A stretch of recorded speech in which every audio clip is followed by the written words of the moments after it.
You're listening to Autumn on the Air, the weekly podcast that brings you conversations about the impact of research commercialization and the people who make it happen. Join us for interviews with patent and licensing professionals, innovators, entrepreneurs, and tech transfer leaders on the issues and trends that matter most. Keep listening for an inside track on the people, IP policies, and politics changing our world. Welcome to Autumn on the Air. If you work in tech transfer, you know that industry relationships aren't just about the deal in front of you. They're about timing, trust, technical credibility, and whether both sides see the same future. Today's conversation is about that long game. Our guest is Ram Krishnan, Senior Director of Engineering in Qualcomm's Government Affairs Group, working on global IP ecosystem development. Ram works at the intersection of technology, business, and IP, engaging universities, startups, and government entities around the globe to develop positive IP opportunities. Ram has spent his career leading large engineering teams, managing technology roadmaps, and working through the practical realities of IP in fast-moving, standards-driven fields like wireless communications, AI, XR, and autonomous driving. Presently, Ram is engaged in IP and technology advocacy efforts globally, with particular focus on the US, India, Southeast Asia, and the Middle East Africa regions. What makes Ram's perspective especially relevant for this conversation is that he works at the intersection of engineering, IP, and commercialization, and has seen firsthand how early research and patent decisions show up later in real products and real ecosystems. Ram, welcome to Autumn on the Air. Really excited to have you on the podcast today. Well, thank you so much for inviting me. I love being here at Autumn, and Seattle is great. Oh, Seattle's a beautiful city. I also really enjoy being here as well. And I'm excited to have this conversation with you today because I know you have spent much of your career balancing engineering leadership with IP and commercialization responsibilities. Talk to us how that's shaped the way you think about innovation over the full lifecycle. Absolutely. The industry that I work in is the wireless R&D industry, cellular wireless R&D industry. And we are the industry famous for our Gs. So pretty much your listeners would have heard about 3G, 4G, 5G. 3G was in the 2000s, 4G was in the 2010s, and 5G 2020s. That means we have about a 10-year life cycle for our innovation. If you think about it, it's actually a little longer than 10 years. Some of the early inventions happen a few years before the G starts, and then we keep innovating till we get to the end of the cycle, right? And then we look next one. So, but it's not, our industry doesn't come together once in 10 years, invents everything and goes away. That's not how it works. Innovation is a continuous process. You think about it every day, right? So what I tell people is every day you come in, you put your thinking hats on, you decide, how to innovate, how to commercialize, how to make the innovations beneficial. And there's good IP throughout the life cycle. So, Ram, when you think about the work you do now, what actually occupies most of your time and attention day to day? Yeah, I'm excited to talk about that. I'm actually in a privileged position to be the global IP ecosystem lead for Qualcomm. That sounds fancy, but... I was going to say, I don't know what that means.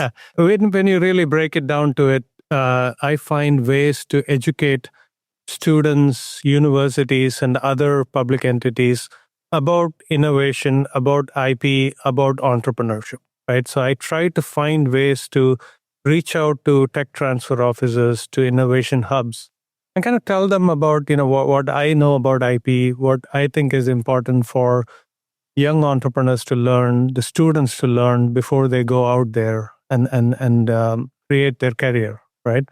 So I think, Qualcomm has put a lot of resources into this program. We want to educate the whole spectrum from K-12 to community colleges, which are kind of bridging institutions, as well as 4-year colleges and research institutions, right? I mean, we want to catch the whole spectrum and kind of talk about how IP is important for them. Allow doing my work. That is sounds like an incredible position. How do you do that? I mean, that is a pretty large undertaking. So logistically, how does that work? It is. I enjoy my work and I find it very rewarding. To tell you tell you what happened 2 weeks ago, I was in Saudi Arabia actually, and I met many universities in Saudi Arabia, like King Abdullah, King Fahd University, and all that. Amazing institution, right? And then they've brought in so much international talent, and I loved seeing that. I loved talking their incubation spaces. They are willing to put a lot of money into like creating new startups, and I loved that about the kingdom. So that's just one example. I work globally. I work in India. I work in Vietnam. And of course, my favorite, I work with many universities in the US, and I love it here. So you've seen technology move from early concepts all the way into global standards. When you look back at technologies that have really lasted over time, what did they have in common early on? Okay, I'm going to go back to my industry and talk to you about the experiences there. At the very basic level, you're always solving tough problems. And solving tough problems is the best way to get innovative ideas out there, actually get the best lucrative ideas out there, right? So going back to 3G, for instance, 3G brought the internet to your phone. It seems trivial now, but think about it, like back in the 2000s, you could hold a small device in your hand and send an email when you were outside your home or your office. And that seemed pretty incredible, right? So that was a tough problem. And people had a hard time figuring that out, right? When you fast forward to 4G, you get video and you get content on your phone, right? In the 2010s, you were able to enjoy your YouTube videos and whatnot, right? And that took it to the next level, right? So that was solving another problem for that generation. When you come to 5G in the 2020s, now you got as much content as you would want to consume, right? You can be bombarded with high quality videos 24/7 and the network handles it. Not only that, people are not consuming videos, they are becoming creators. They want to take their own videos and send it up into the network. So what we call uplink, the data going from the phone to the network becomes really important. So what is common with all these? At the basic level, you're solving problems. You're solving problems that people would use and people would want to pay for. That's very important, right? There are some solutions which are nice to have, but you might not necessarily pay for it. So that, getting to that point where you're solving a sticky problem, which, helps people, which, somebody is willing to pay for is really important. So do you have any sneak peeks for us on what 6G has in store? Yeah, the industry is looking for integrating AI with communications. So, AI is the buzzword these days, right? But AI offers really interesting solutions to difficult problems in communication, right? So think of it this way. We're going to have AI help wireless, and we're going to have wireless help AI. Because what's the use of having good AI if you're not able to send the information out and get the information back, right? So it's going to be a nice pairing of two great technologies. That's going to be fascinating to watch. So many of our listeners manage patent portfolios that span early research to applied technologies. Ram, from an industry perspective, how do you think about IP at a portfolio level versus individual assets? Yeah. So earlier we talked about the life cycle of innovation, right? And in each part of that life cycle, you're coming up with innovative ideas. So maybe when in the early stages, you're looking at groundbreaking fundamental innovation, right? And then in the middle of the cycle, maybe you're looking at how do I get my invention to deliver on a use case? Okay. And then towards the end of the life cycle, you're looking at how do I commercialize my innovations? How do I fix all the problems in the commercial space? And how do I make it ready for the market?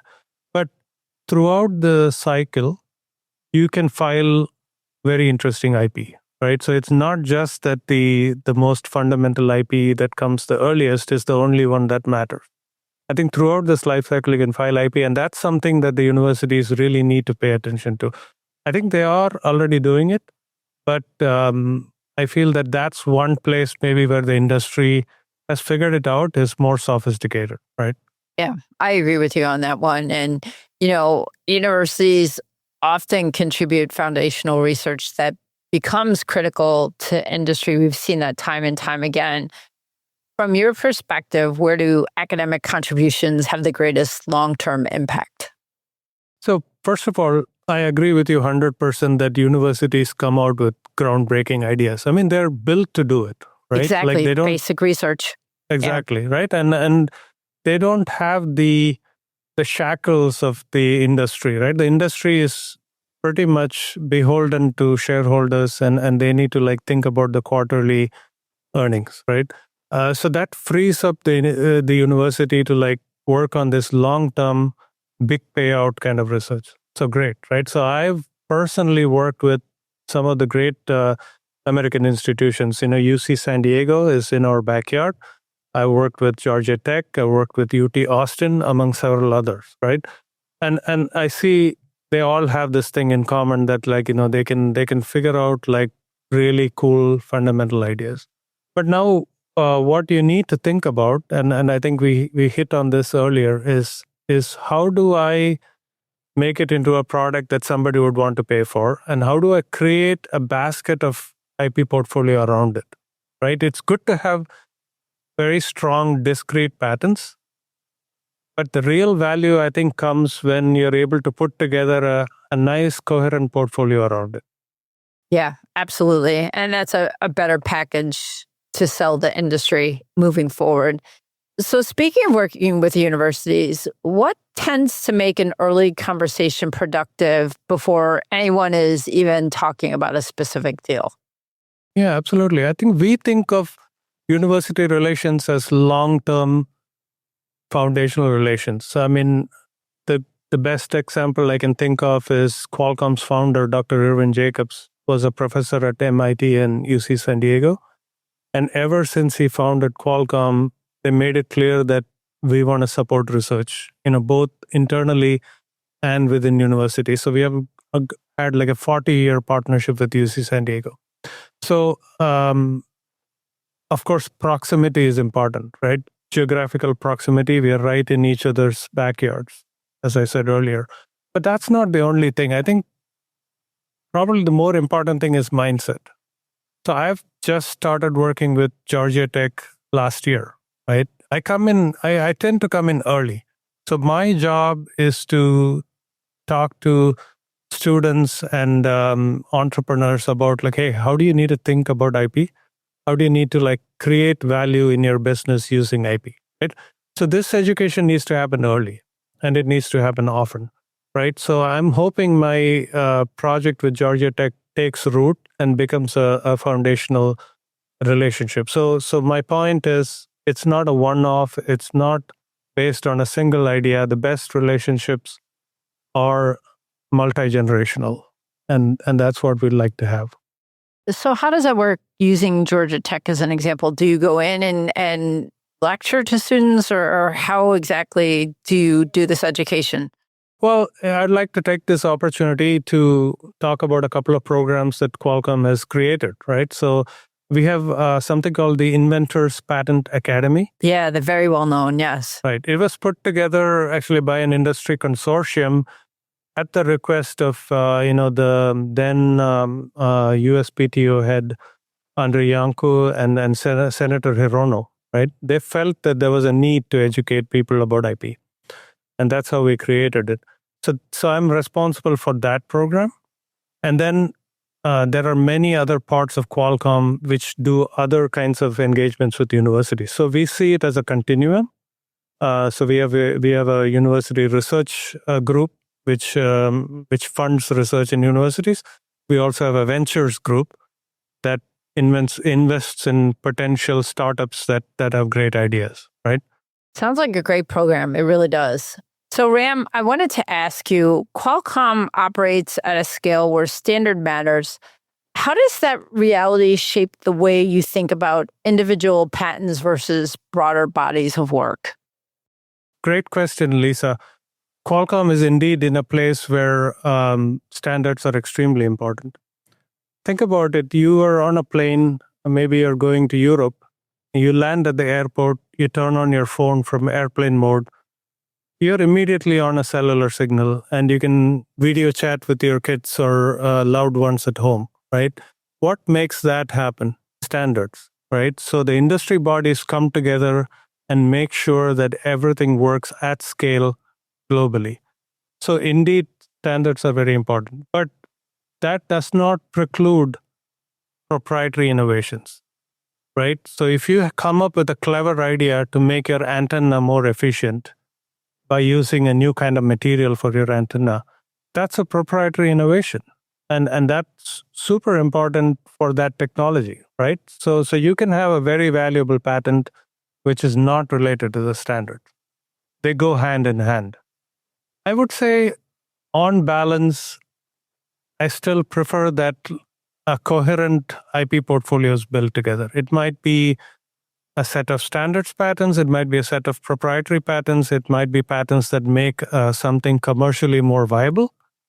But if you have a basket of patents that make sense as a whole, it's a lot easier to have that conversation about up-licensing, out-licensing, right? Now, I wanted to ask you about some newer areas. Obviously, AI, machine learning, hot areas, XL, ADAS, and early 6G thinking, which I kind of probed you about a little bit earlier. Are you starting to see universities engage differently than they did in earlier generations of technology?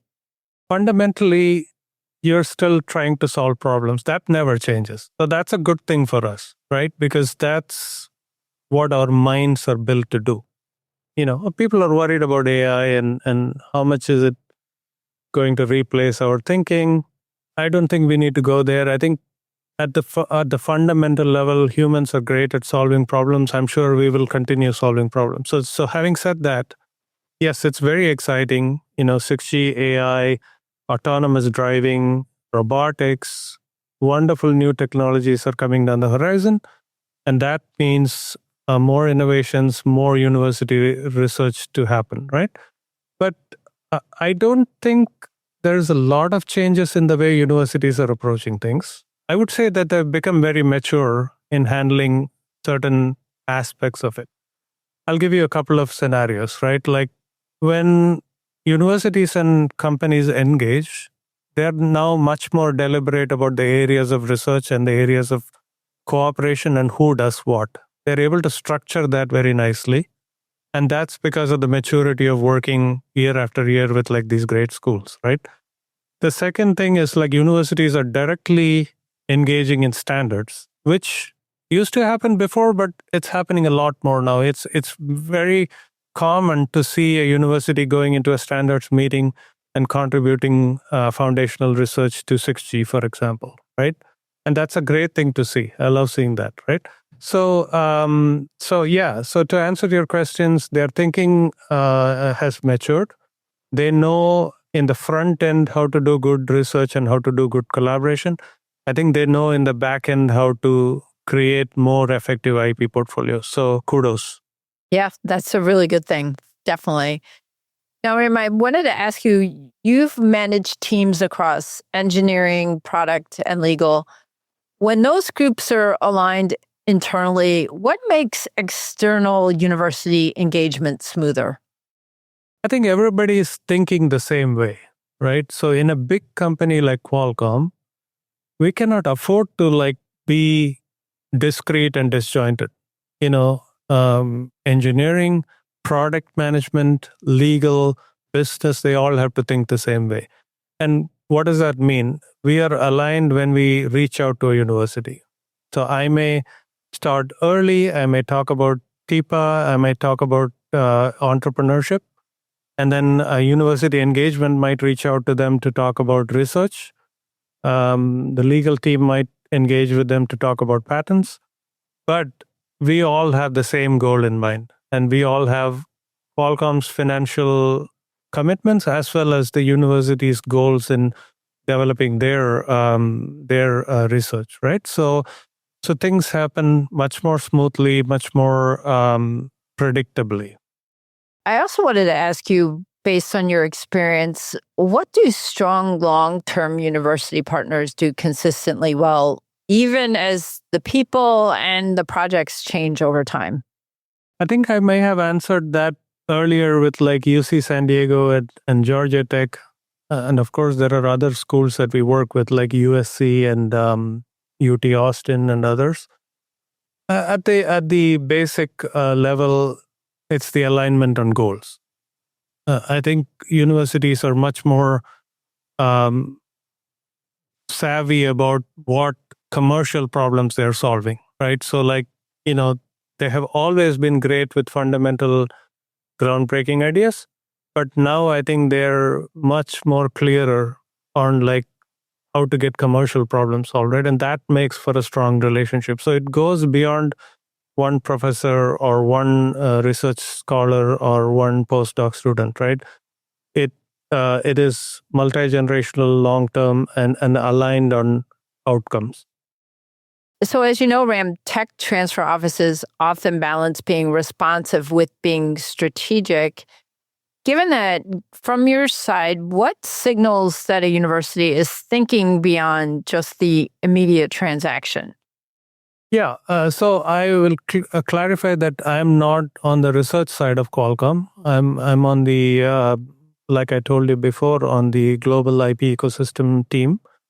But knowing what I know working in the industry for 30 years, long-term relationships always have a higher chance of success, right? Rather than one-off. So I think what universities need to think about is like, okay, I've solved a problem. That's great. But what do I do beyond that? Let's look at an example, right? Let's say that the university has solved a problem about using a mobile device in a high-speed rail. Okay. That's one single discrete patent that they have. So now, does your idea apply to highways? Does your idea apply to drones? Now we have drones flying around. You've seen drones delivering packages in Austin, right? Okay, so does your idea apply to drones? Can you expand your portfolio with other use cases, right?